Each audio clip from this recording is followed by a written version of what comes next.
Maxime suivante, toute sollicitation est progrès. Là, comme ça, c'est un peu abscon quand même, hein. La sollicitation, c'est la personne qui vient vers vous. D'un point de vue martial, ça va être la personne qui fait une attaque, ça peut être la personne qui fait une saisie, ça peut être la personne qui d'un statu quo sur un contrôle va remettre une intention. C'est une sollicitation.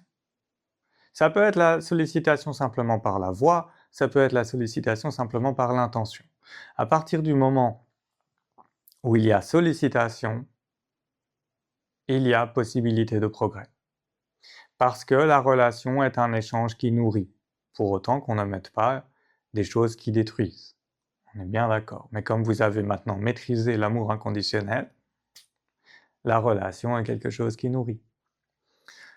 Donc toute sollicitation, quelqu'un qui vient vers vous, qu'il vienne demander agréablement ou en gueulant vertement, c'est pareil, c'est une sollicitation.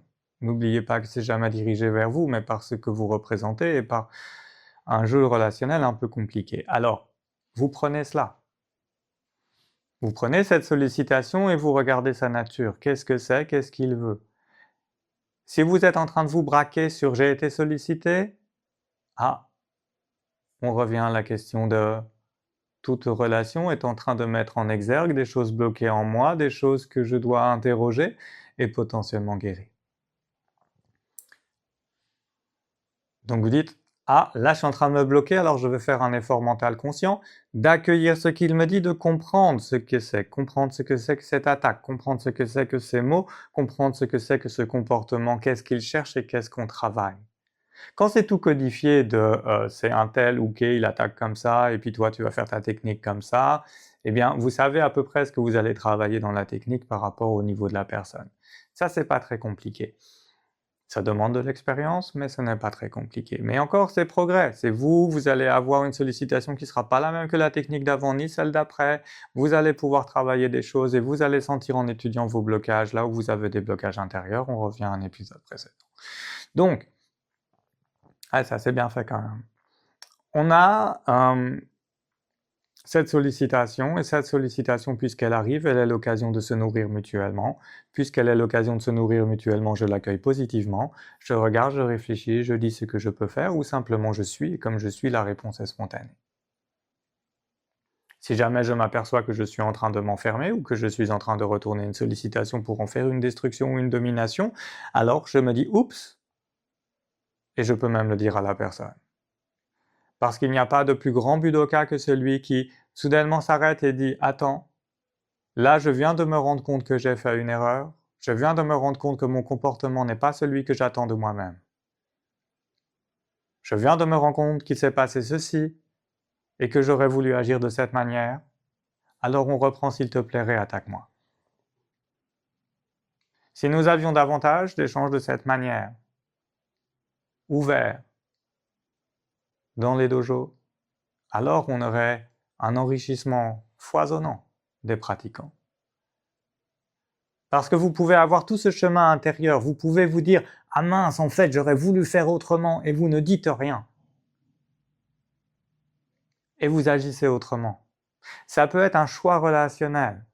Ça peut être un choix entre deux personnes de dire « Ok, on ne parle pas, mais je vais sentir comment tu évolues dans ta technique et moi, je vais sentir comment j'évolue moi-même dans la technique. » Mais vu le niveau actuel de l'ouverture spirituelle énergétique et de comprendre que le Budo est un système éducatif complet, ça ferait pas mal de mettre des mots et des exemples inspirants, des exemples qui nous changent du marasme ambiant. Il ne faut pas oublier qu'on vit dans un monde et à une époque qui est quand même particulièrement démoralisante.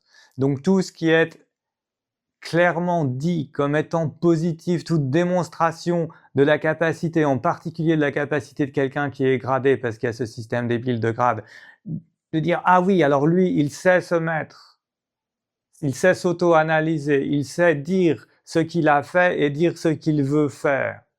Mais moi, je veux faire pareil avec moi-même. » Alors que si c'est dans le silence, eh bien peut-être il n'aura pas la capacité de proprioception pour sentir ça, et alors il restera dans l'aveuglement alors que vous avancez sur votre chemin. Pour ceux qui font de l'aïkido, c'est faire ensemble. L'aïkido, ce n'est pas laisser les kohai sur le bas-côté, et puis peut-être qu'un jour ils comprendront. L'aïkido, c'est de nourrir tout le monde de sa propre richesse et de ses propres découvertes. Il y a des découvertes que d'autres diront « Ah oui, j'ai eu cette découverte-là il y a bien longtemps, c'est vrai, c'est bien, tu évolues sur ton chemin. » Et on s'en fout, parce qu'il y en a d'autres qui auront écouté et qui se diront « Ah, c'est pas con ce qu'il dit. Ça fait écho en moi, je peux travailler. » Alors la parole doit être juste. Elle ne doit pas être, ça ne doit pas devenir effectivement une question de discours philosophique, on étudie un art martial. Mais lorsque vous tombez sur quelque chose d'important, de suffisamment important pour réaliser en vous que là, ça va pas. En particulier si ce que vous avez fait a donné une impulsion et une information au niveau du corps de l'autre qui est négative, qui est dans la contrainte, qui est dans la violence, alors là, vous devez parler. C'est le seul moyen de progresser tous les deux et de résorber immédiatement ce trauma qui est né. Il y a un exercice qui est utilisé parfois en démonstration publique, en porte ouverte, de dire voilà, je prends quelqu'un qui ne connaît pas les armes et qui veut bien se prêter au jeu et je vais l'attaquer et on va voir sa réaction naturelle et spontanée.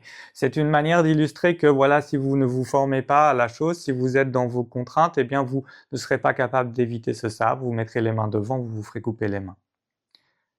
La démonstration vaut ce qu'elle vaut.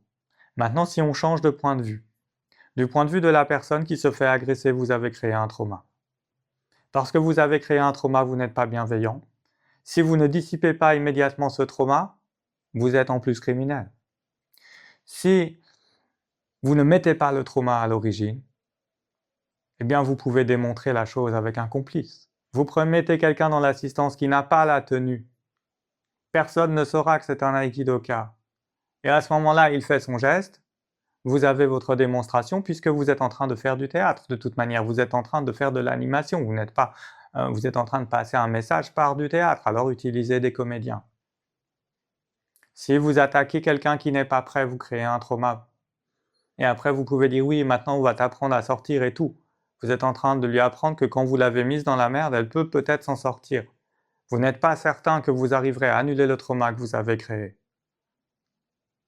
Alors où est votre bienveillance? Voilà. Toute sollicitation est progrès.